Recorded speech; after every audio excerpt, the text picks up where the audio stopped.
என்னது கல்கி வந்துட்டாரா? ஆமாங்க, கல்கி வந்துட்டாரு.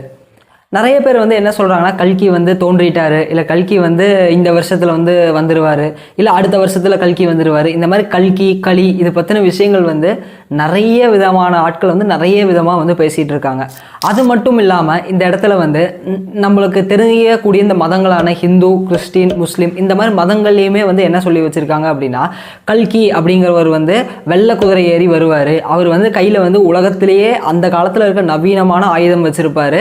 தீயவர்கள் எல்லாம் அழிச்சிட்டு நல்லவங்களை மட்டும் தன்னோட வந்து இழுத்துட்டு கூட்டிட்டு போயிடுவாரு. இதுதான் வந்து கல்கியை பற்றி எல்லாருமே வந்து சொல்கிற ஒரு விஷயமா இருக்கும். ஆனால் உண்மையிலேயே கல்கினா என்ன, இந்த களி அப்படிங்கிறது என்ன அப்படிங்கிறத வந்து நீங்கள் பார்க்கணுமா, இந்த வீடியோவை வந்து முழுசாக பாருங்கள். அனைவருக்கும் வணக்கம், இது உங்கள் மகாரம்.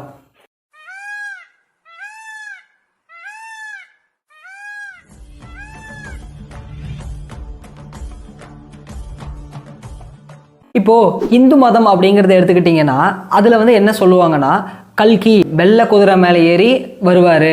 அவர் வந்து விஷ்ணுவோட ஒரு அவதாரங்களில் இறுதி அவதாரமாக இருக்கும். அவர் வந்து வெள்ளை குதிரை மேலே ஏறி வந்து அவர் வந்து உலகத்திலே நவீனமான ஆயுதத்தை வந்து கொண்டு இருப்பார். அதை வச்சு வந்து தீயவர்களை வந்து அழித்து நல்லவர்களோட படையை திரட்டிட்டு அவர் வந்து மறுபடியும் வந்து வைகுண்டம் செல்வார் அப்படிங்கிற ஒரு கருத்து வந்து இருக்கும்.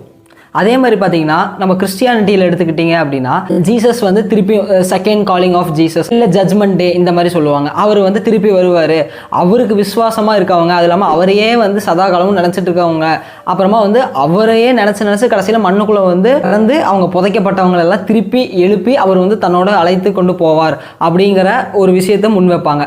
ஸோ இந்த மாதிரி ஒவ்வொரு மதங்களுமே வந்து அவங்களுக்கான அந்த கல்கி அப்படிங்கிறதுக்கான ப்ரெடிக்ஷனை வந்து எல்லாருமே சொல்லுவாங்க. எல்லாமே ஏறக்குறைய ஒரே மாதிரி தான், பெயர்கள் வந்து மாறுபட்டு இருக்கும். இப்போ வந்து சிம்சன்ஸ் அப்படின்னு ஒரு கார்ட்டூன் இருக்குது. இது மோஸ்ட்லி எல்லாத்துக்குமே தெரிஞ்சிருக்கும், ஏன்னா ஃபேமஸ் ஆனதுனால. அதில் என்ன சொல்லுவாங்கன்னா, ஜட்ஜ்மெண்ட் டே அன்னைக்கு ஜீசஸ் வருவார். அவரை நினைக்கிறவங்க, அவரை மட்டும் மனமுருங்கி வேண்டுறவங்களை மட்டும் அவர் என்ன பண்ணுவார்னா டக்குன்னு அவங்க மட்டும் டிஸப்பியர் ஆயிடுவாங்க. மற்றவங்கலாம் இந்த உலகத்திலே இருந்து உலகம் அழியும் போது இந்த உலகத்தோடு சேர்ந்து அழிஞ்சு போயிடுவாங்க. இப்படிங்கிற ஒரு ப்ரொடக்ஷனை அவங்க முன் வைப்பாங்க. ஸோ எங்கே சுற்றி பார்த்தாலும் எல்லாருமே ஒரு மாதிரி சொல்லுவாங்க. அப்போ பாவசிய மல்லிகா வந்து ஒரு மாதிரி சொல்லும்.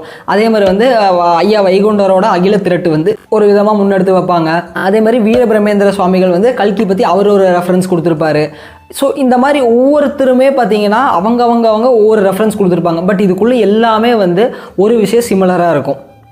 அந்த சிமிலராக இருக்க விஷயம் என்னன்னு தெரிஞ்சுக்கிறதுக்கு முன்னாடி முதல்ல களி அப்படின்னா என்னன்னு நம்ம தெரிஞ்சுக்கணும். அந்த களிங்கிறது என்னன்னு நம்ம தெரிஞ்சுக்கிட்டோம்னா மட்டும்தான் கல்கினா என்னங்கிறது நம்மளால் கொஞ்சம் அண்டர்ஸ்டாண்ட் பண்ணிக்க முடியும். இந்த இடத்துல முதல்ல களி அப்படிங்கிற விஷயம்னா என்ன?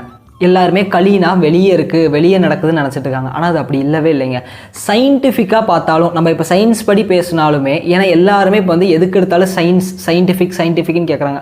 ஸோ அதே மாதிரி சயின்ஸ் என்ன சொல்லுன்னா, இந்த வெளியே இந்த உலகத்தில் எவ்வளோ அழகான விஷயம் இருந்தாலும் சரி, இந்த உலகத்தில் என்ன நடந்தாலும் சரி, அது வந்து உங்கள் மைண்டோட ஒரு ரிஃப்ளெக்ஷன் அப்படின்னு சொல்லி முடிச்சிருவாங்க. ஏன்னா உங்கள் கண் வழியாக வந்து நீங்கள் மைண்டு வச்சு நீங்கள் அப்சர்வ் பண்ணால் மட்டும்தான் வந்து உங்களுக்கு வெளியே இருக்க உலகத்தில் என்ன நடக்குங்கிறது உள்ளே போகும். இன்கேஸ் நீங்கள் கண்ணை மூடி உட்காந்துட்டீங்க, இல்லை ஒரு பேஷண்ட் கோமாக்கு போயிட்டாருன்னா அந்த அவர் கோமாவில் இருக்கிற வரைக்கும் வெளியே என்ன நடக்குதுன்னே அவருக்கு தெரியாது. அவரோட மைண்டுக்குள்ளே அந்த இன்புட்டே போகாது. அப்போ யோசிச்சு பாருங்களேன், அப்போ வந்து வெளியே இருக்க விஷயம் இவர் வந்து அஃபெக்ட் பண்ணுமானா? கிடையாது. அப்போது இந்த களி அப்படிங்கிற விஷயம் வந்து எதை சொல்ல வருதுன்னா, உங்களுடைய மனதுக்குள்ளே நடக்கிற போராட்டங்கள், உங்கள் மனசுக்குள்ளே இருக்கிற அந்த தேவையற்ற அந்த குணங்கள், ஃபார் எக்ஸாம்பிள் காமம், போட்டி, பொறாமை, அப்புறமா வந்து ஆசை, கிரீடு, லஸ்ட், இது எல்லாத்தையுமே வந்து ஒன்று சேர்த்து இருக்கிற ஒரு பால் தான் பார்த்தீங்கன்னா களி அப்படிங்கிறது. களிக்கு வந்து தனியாக ஒரு டெஃபினேஷன் இதுதான்ப்பா களி அப்படிங்கிறது கிடையாது. இந்தந்த விஷயம்லாம் நம்ம மனசுக்குள்ளே இருக்கோ அது எல்லாத்துக்கும் பேர் களி தான். இன்னொன்று என்ன சொல்லுவாங்கன்னா, களிப்புருஷன் அப்படிங்கிற ஒரு வார்த்தையை சொல்லுவாங்க. இந்த களிப்புருஷன் அப்படின்னு சொன்னதுக்கு வந்து ஒரு சிலர் வந்து என்ன சொல்றாங்கன்னா, ஒவ்வொரு டெஃபினேஷன் கொடுக்குறாங்க, அவரு இவரன். பட் உண்மையான கலிபுருஷன் யாரு அப்படின்னா, தனியாக ஒரு ஆள் வந்து அந்த இடத்துல நின்றுட்டு எதையுமே இயக்கிட்டு கிடையாது. இந்த பிரபஞ்சம், இந்த பூமி வந்து தன்னோட சுற்றுப்பாதையில் சுற்றிக்கிட்டே இருக்கும். ஸோ இந்த சுற்றுப்பாதையை வந்து சுற்றுறது தான் வந்து என்ன சொல்லுவாங்க அப்படின்னா யுகங்களாக பிரிப்பாங்க. இதை பற்றி டீட்டெயிலாக இப்போ நம்ம போக விரும்பலை. இதை பற்றி நம்ம இன்னொரு வீடியோவில் வந்து பார்ப்போம் என்னன்னு. ஸோ இந்த சுற்றுப்பாதை, அதாவது அதுக்குன்னு இந்த 365 நாள் சுற்றுப்பாதையை இந்த இடத்துல நான் குறிப்பிட வரல. அதுக்குன்னு ஒரு குறிப்பிட்ட ஒரு வருட கணக்கு அப்படிங்கிறது இருக்குது. 5000 வருடம் அப்படிங்கிறத வச்சு கணக்கு போடுவாங்க. ஸோ அதில் இந்த பூமி வந்து ஒரு விதமாக சுற்றிட்டு வரும்போது ஒரு பாதி வரைக்கும் பார்த்திங்கன்னா வந்து நேச்சுரலாகவே இந்த பூமி மேலே வந்து சில கதிர்வீச்சுகள், இந்த கிரகங்களோட கதிர்வீச்சு பேச்சுகள் அந்த மாதிரி இருக்கும்போது மனிதர்களோட மனம் வந்து தூய்மையாக இருக்கும். இதுவே வந்து இன்னொரு அதர் ஹாஃப் வந்து சுற்றி வரும்போது மனிதர்களோட மனம் வந்து இயற்கையாகவே மாசுபட்டு போகும் அப்படிங்கிறது எல்லாருமே சொல்லியிருக்காங்க. அதனால தான் வந்து கலியுகம் அப்படிங்கிறது வந்து ரொம்ப மோசமான யுகம், மனிதர்கள் மனதில் வந்து இந்த வஞ்சகம், போட்டி, பொறாமையெல்லாம் வரும் அப்படிங்கிறது சொல்லுவாங்க. இதற்கு காரணம் யார் நம்பலான்னு பார்த்தீங்கன்னா கிடையாது. இந்த இயற்கை வந்து தன்னோட சுற்றுவட்ட பாதையில் சில விஷயங்களை மாறுபட்டு நிற்கும் போது நமக்கும் அந்த எஃபெக்ட் அப்படிங்கிறது வரத்தான் செய்யும். ஸோ மறுபடியும் இது வந்து கலியுகத்தை முடிச்சு சத்தியுகத்துக்குள்ளே போகும்போது அங்கே இருக்கிற மனிதர்களோட மனம் வந்து ரொம்ப தூய்மையாக இருக்கும். ஸோ இப்போ இந்த களி அப்படிங்கிறது வந்து நமக்கு சுற்றியுமே வந்து இந்த பிரபஞ்சம் கொடுத்து நம்மளை இன்ஃப்ளூயன்ஸ் பண்ணி வச்சிருக்கு நம்ம மனம் அப்படிங்கிறத. என்னன்னா வந்து இந்த போட்டி, பொறாமை இந்த மாதிரி விஷயங்களை உள்ளே பூத்தி வச்சிருக்கு. அதுக்குன்னு இதை வந்து அது கொடுத்த நம்ம டைரக்ஷனில் தான் நம்ம வாழணுமான்னு கேட்டால் கிடையாது. இதுதான் வந்து களிங்கிறது. அப்போ இந்த களியை அழிக்க வர்றது அப்படிங்கிறது ஞானம் அப்படிங்கிற ஒரு விஷயம். மனசுக்குள்ளே இருக்க அஞ்ஞானத்தை அழிச்சு ஞானத்தை நிலைநாட்டுறதுக்கு பேர் தான் உண்மையான கல்கி அப்படிங்கிறது. இது வந்து ஒவ்வொருத்தருக்குள்ளேயுமே வந்து தூண்டப்பட வேண்டிய ஒரு விஷயம். இதை தான் வந்து ஐயா வைகுண்டரும் அவரோட வழியில் வந்தவங்களும் சொல்லுவாங்க.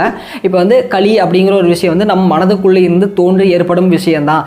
இது இந்த களியை அழிக்கக்கூடிய ஒரே ஒரு நபர், ஒரே ஒரு ஆள் யாருன்னு பார்த்தீங்கன்னா ஞானம் அப்படிங்கிற ஒரு விஷயம். அந்த ஞானத்தை பரப்ப தான் வந்து ஐயா வைகுண்டர் அப்படிங்கிறவர் வந்தார் அப்படிங்கிறத அவங்களோட ஃபாலோவர்ஸும் உறுதியாக நம்புவாங்க. அவரும் அதை தான் சொல்லிட்டு போயிருப்பார். நம்ம ஐயா வைகுண்டர் பற்றி இன்னும் கொஞ்சம் டீட்டெயில்டான ஒரு வீடியோ வந்து இதுக்கு அடுத்தடுத்து வர வீடியோஸில் வந்து நம்ம கட்டாயமாக பார்ப்போம். இப்போ வந்து நம்ம இந்த களி அப்படிங்கிற விஷயத்தை மட்டும் நம்ம இங்கே ஃபோக்கஸ் பண்ணலாம்.